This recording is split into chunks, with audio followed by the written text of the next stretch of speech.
नमस्कार, खबरों की खबर में आपका स्वागत है। भारत और चीन के बीच का तनाव अभी खत्म तो नहीं हुआ है, लेकिन अब जो स्थितियां बनी है उसमें प्रधानमंत्री नरेंद्र मोदी ने एनएसए डोभाल को इसकी जिम्मेदारी दी है। अब एनएसए अजीत डोभाल भारत और चीन के बीच अभी जो गतिरोध बना हुआ है, जो दोनों के बीच तनाव अभी बरकरार है, उसको खत्म करने के लिए अब आगे आ गए हैं। उन्होंने चाइना स्टडी ग्रुप, जो हाई पावर्ड ग्रुप है, एक मजबूत दोनों देशों के बीच के संबंधों को समझने वाली संस्था है, इसका बैठक ली और जो 5 दौर की वार्ता दोनों के बीच अभी चली है, उन वार्ताओं में क्या क्या हुआ इसकी जानकारी उन्होंने ली है। आखिरकार अजीत डोभाल को फिर से मैदान में क्यों उतरना पड़ा? एक बात ध्यान रखें कि जब अजीत डोभाल पिछली बार तब उतरे थे मैदान में जबकि सारे दूसरे दरवाजे लगभग बंद हो गए थे और सारी चर्चाएं हो रही थी, कमांडर स्तर की वार्ता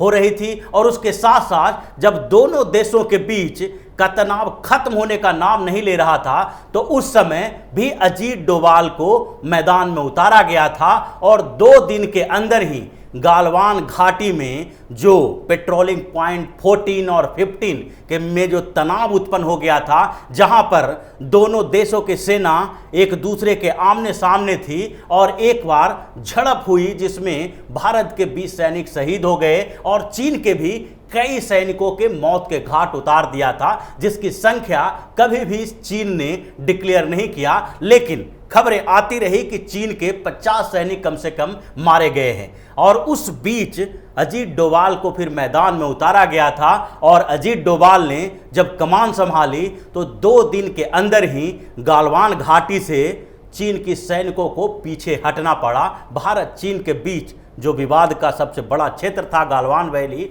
वहां पर पेट्रोलिंग पॉइंट 14 और पेट्रोलिंग पॉइंट 50 पर पूरी तरह से जो सेना दोनों के तरफ से थी वो दोनों सेना पीछे हट गई और करीब 5 किलोमीटर का एरिया जो था पेट्रोलिंग पॉइंट 15 और पेट्रोलिंग पॉइंट 14 पर, वो 5 किलोमीटर का एरिया को बफर जोन घोषित कर दिया गया। दोनों की सेनाएं पीछे हट गई, लेकिन उसके बाद जो आगे पेट्रोलिंग पॉइंट 17-1 और पैंगोंग लेक में मसला खत्म नहीं हुआ था। चीन ने उस समय आश्वासन दिया कि धीरे धीरे यहां से सैनिक पीछे जाएंगे, क्योंकि पेट्रोलिंग पॉइंट 17-1 जो पेट्रोलिंग पॉइंट है, वहां पर जो सेना दोनों के तरफ से थी वो उसकी संख्या ज़्यादा थी और टेंट लगे हुए थे, तो इसके कारण गोगरा पोस्ट के उस पेट्रोलिंग पॉइंट पर सैनिकों को वापस ले जाने में टाइम लगता। इसके लिए कुछ समय का निर्धारित किया गया था और धीरे धीरे उनको पीछे हटना था। भारत को चीन ने इस बात का आश्वासन दिया था। उसके साथ साथ पैंगोंग लेक में भी भारत और चीन के सैनिकों के बीच तनाव चला हुआ था और वो अभी तक खत्म नहीं हुआ। पैंगोंग लेक में एलओसी के लेकर थोड़ी कंट्रोवर्सी है और वो कंट्रोवर्सी इसलिए है क्योंकि एलओसी जहां से गुजरती है उसका निर्धारण दोनों देश अपने अपने तरह से करते हैं और इसी के कारण पैंगोंग लेक में अभी भी समस्या पूरी तरह से खत्म नहीं हुई है। फिंगर पॉइंट जो है, जो फिंगर 4 और फिंगर 8 के बीच का एरिया है, वो पूरी तरह से कंट्रोवर्शियल एरिया बन गया है। जबकि चीन ने उस समय जब दोनों देश के बीच में बातचीत हुई थी और जब अजीत डोभाल के साथ वहां पर चीन के प्रतिनिधियों की बात हुई, तो दोनों देशों ने यह तय किया कि धीरे धीरे फिंगर 4 से पीछे चीन की सैनिक जाएंगे और भारत की सेना भी अपने क्षेत्र में सुरक्षित हो जाएगी। वहां पर पेट्रोलिंग के लिए कोई स्पेस निर्धारित नहीं किया जाएगा। लेकिन चीन की सेना अपने वादों से मुकर गई। फिंगर 4 के पीछे तो चीन की सेना चली गई फिंगर 5 के तरफ, लेकिन वहां पर एक जो रिज लाइन है वहां पर चीन ने अपना कंस्ट्रक्शन बनाए रखा और वहां अपने कुछ सैनिकों की ड्यूटी लगाए रखी। भारत इस पर गंभीरता से नजर रखे हुए था, लेकिन भारत का मानना है कि ये जो स्थिति पैंगोंग लेक की है वो अप्रैल से पहले वाली हो। अप्रैल से पहले वाली स्थिति में ही दोनों देशों के बीच समझौता हो सकता है। फिंगर 4 से पीछे हटने पर समझौता नहीं हो सकता। कम से कम फिंगर 8 के पास से ही चीन के सेना पीछे हटेगी उसके बाद ही दोनों देशों की स्थिति पहले की तरह होगी, यानी अप्रैल की तरह स्थिति हो जाएगी। और उसके बाद दोनों देशों के बीच जो सीमा पर एलएसी के पास तनाव चल रहा है उसका लगभग समाधान हो जाएगा। आगे दोनों देशों के जो एम्पावर्ड कमिटी होगी, जो दोनों देशों में लगातार सीमा विवाद पर जो रिप्रेजेंट करती है सीमा विवाद का, वो कमेटी आपस में बात करती रहेगी। और उसके बाद आगे जब भी दोनों देशों के बीच स्थायी समाधान की बात होगी तो वहां पर फिर तनाव को खत्म किया जाएगा। लेकिन इस बीच चीन ने धूर्तता दिखाई। चीन ने फिंगर 4 से पीछे हटना तो जारी रखा, लेकिन उसके रिज लाइन पे कब्जा किए हुए रहा और फिंगर 5 से पीछे हटने के बारे में अभी बातचीत चल रही थी। 5 दौर की बातचीत पैंगोंग लेक के ऊपर हो चुकी है, लेकिन अभी तक कोई समाधान नहीं हुआ। और इसी बीच एक जो भारत में चीन के राजदूत हैं सुन वेडोंग, उन्होंने अपने यहाँ किसी एक संस्थान के संबोधित करते हुए एक बयान जारी कर दिया। उस बयान में उन्होंने कहा कि पैंगोंग लेक में भारत और चीन की सेना अपने अपने स्थिति पर हैं और वहां पर समाधान के लिए अब बहुत ज़्यादा गुंजाइश नहीं है।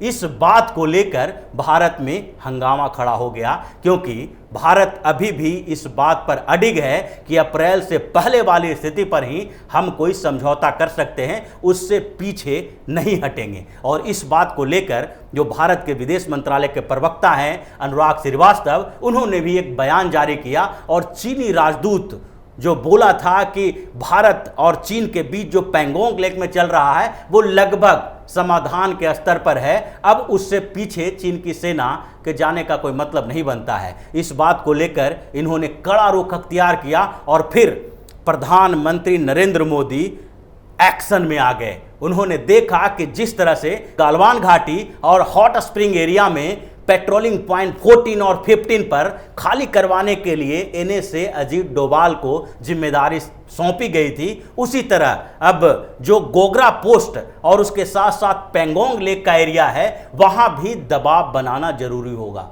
और इसके लिए अजीत डोभाल को फिर से एक्टिव होने की बात कही गई और अजीत डोभाल ने सबसे पहले जो काम किया है वो है चाइनीज स्टडी ग्रुप की बैठक बुलाई। उन्होंने उस बैठक में अभी तक जो डेवलपमेंट हुआ है 5 दौर की वार्ता में चीन ने क्या कहा, भारत के कमांडर ने किस तरह की मांग रखी, ये सारी चीज़ों की एक लिस्ट बनाई और पूरी तरह से इसका अध्ययन करने में जुट गए। और उसके साथ साथ इन्होंने अब पहले वाली रणनीति जो थी उसी पर काम करना शुरू किया, जिसमें गालवान घाटी और हॉट स्प्रिंग ये क्षेत्र जो है उसको चीन ने खाली किया था।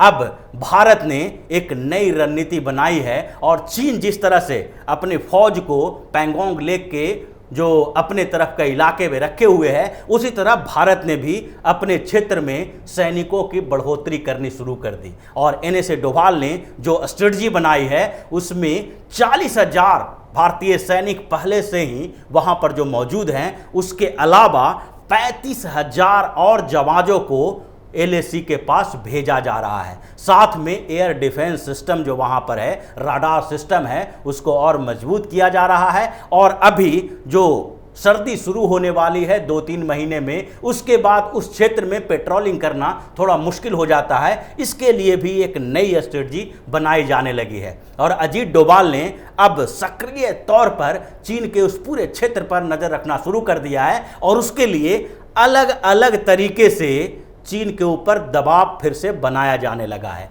इसके लिए ताइवान का मुद्दा भी उठाया गया।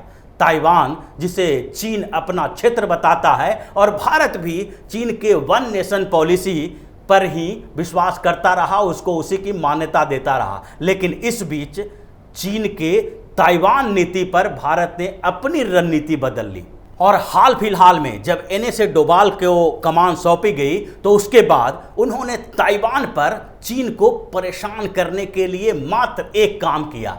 जब चीन को ताइवान का अपना क्षेत्र जो चीन मानता है, वहां के एक पूर्व राष्ट्रपति ली तांग हुई की मौत हुई तो उन्होंने भारत के जो इंडो ताइपेई मिशन है, जो भारत और ताइपे मिशन ताइवान में काम करता है दोनों देशों के बीच के संबंध को सुधारने के लिए, संबंध को और बेहतर करने के लिए, क्योंकि भारत का कोई डिप्लोमेटिक संस्थान वहां पर नहीं है, क्योंकि ताइवान को भारत हमेशा चीन का अंग मानते रहा। चीन और ताइवान की जो नीति थी, one China nation, one nation की नीति चीन की, उसी को भारत मान्यता देते रहा। इसलिए वहां के साथ, जो ताइवान के साथ भारत ने अपना जो डिप्लोमेटिक रिलेशन है उसको डेवलप नहीं किया। दोनों देशों के बीच के रिश्ते को बनाए रखने के लिए इंडिया ताइपेई मिशन वहां पर काम करती है। और ये मिशन ने पूर्व राष्ट्रपति की मौत के बारे में जो लिखा, उससे चीन बौखला गया।